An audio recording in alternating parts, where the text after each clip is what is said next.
ফেব্রুয়ারিতে ত্রয়োদশ জাতীয় সংসদ নির্বাচন। সারা দেশ প্রস্তুত হচ্ছে একটি অবাধ, সুষ্ঠু ও গ্রহণযোগ্য নির্বাচনের জন্য। কি ভাবছেন সাধারণ মানুষ থেকে শুরু করে আগামী জনপ্রতিনিধিরা, সে কথা জানাতে ডিবিসি নিউজের ইলেকশন এক্সপ্রেস ছুটে যাচ্ছে সব সংসদীয় আসনে। এখন আছে সংসদীয় আসন 127 পিরোজপুর 1-এ। স্বাগত সিএসআরএম ডিবিসি ইলেকশন এক্সপ্রেস। আমরা রয়েছি এক সময়ের ফিরোজপুরের নাম অনুসারে নামকরণ করা ফিরোজ শাহের যে ফিরোজপুর, সেই ফিরোজপুর থেকে নাম পরিবর্তন হওয়া পিরোজপুরের 1 নং আসনে। এটি ইন্দুরকানী, নাজিরপুর এবং পিরোজপুর সদর উপজেলা নিয়ে গঠিত। এখানে এখন পর্যন্ত প্রার্থী চূড়ান্ত করেনি বাংলাদেশ জাতীয়তাবাদী দল বিএনপি থেকে। তো আমাদের মাঝে এখনও অতিথি হিসেবে উপস্থিত রয়েছেন পিরোজপুর জেলা বিএনপি সদস্য সচিব SM সাইদুল ইসলাম কিসমত। স্বাগত আপনাকে।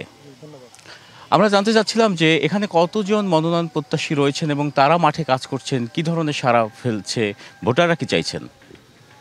এখানে আমরা এখন পর্যন্ত 4 জন প্রার্থী আমরা মনোনয়ন বোর্ডে গিয়েছিলাম সাক্ষাৎকার দেওয়ার জন্য। তো আমরা 4 জনই মাঠে কাজ করছি। সাধারণ ভোটারদের মধ্যে অনেক উৎসাহ উদ্দীপনা আছে।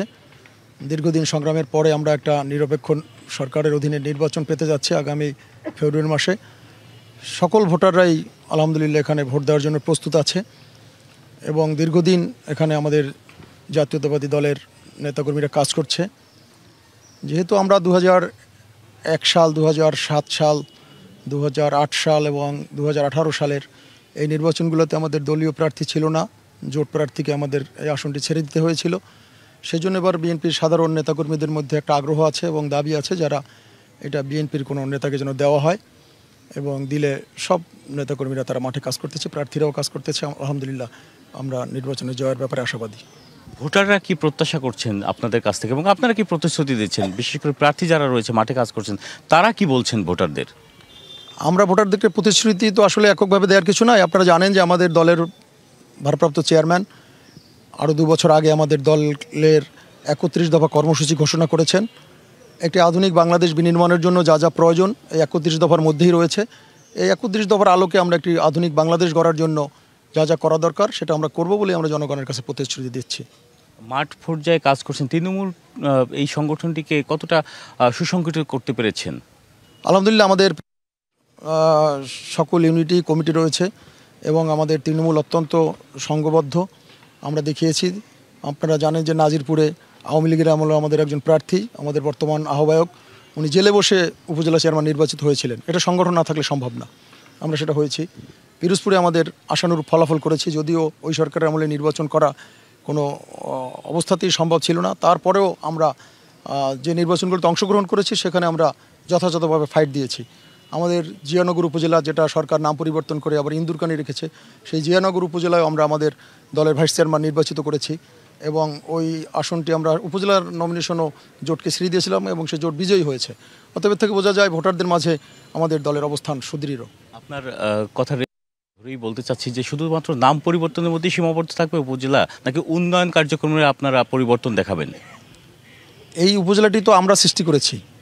আমাদের তৎকালীন প্রধানমন্ত্রী দেশনেত্রী বেগম খালেদা জিয়া নির্বাচিত হবার মাত্র 6 মাসের মাথায়, অর্থাৎ আপনার মনে আছে 2001 সালের অক্টোবর মাসে নির্বাচন হয়েছিল। 10ই অক্টোবর যদি আমি ভুল না করি সরকার শপথ করেছিল। পরবর্তী বছর 22শে এপ্রিল এটি একটি পূর্ণাঙ্গ উপজেলার রূপ দিয়েছিলেন দেশনেত্রী বেগম খালেদা জিয়া, এবং তারপর থেকে জিয়ানগর উপজেলা অর্থাৎ বলেশ্বর নদীর উপর ব্রিজ থেকে শুরু করে ওখানের অবকাঠামোগত সকল উন্নয়ন, একটি উপজেলা পূর্ণাঙ্গ করতে যা যা লাগে আমরা ওই 5 বছরই করেছিলাম। তো বিগত 17-18 বছর উন্নয়ন নামে পিরোজপুরে অনেক লুটপাট হয়েছে, কোনো কার্যক্রম হয় নাই। হাজার হাজার কোটি টাকা কাগজ কলমে তারা নিয়ে গিয়েছে। সেই যে লুটতরাজের পরে আমরা আবার নতুন করে জিয়ানগর উপজেলাটাকে সাজানোর জন্য, পিরোজপুর জেলা হেডকোয়ার্টার কাজবাজ করার জন্য, অবহেলিত নাজিরপুরের উন্নয়ন করার জন্য আমরা সর্বতভাবে চেষ্টা করব এবং পিছিয়ে পড়া এই জেলাটিকে আবার একটি উন্নয়নের রোডম্যাপে দল থেকে যাকে মনোনয়ন চূড়ান্ত করা হবে তার পক্ষে সবাই কাজ করতে একতাবদ্ধ থাকবেন?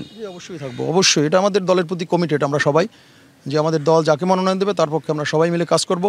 এবং যেহেতু আমরা দীর্ঘদিন এইটা আসনটাকে ধানের শীষের যে অরিজিনাল বিএনপির প্রার্থী আমরা পাইনি, এবছর বিএনপি প্রার্থী দিলে আমরা অবশ্যই ধানের শীষকে বিজয়ী করার জন্য সকলে সর্বস্তর থেকে কাজ করব।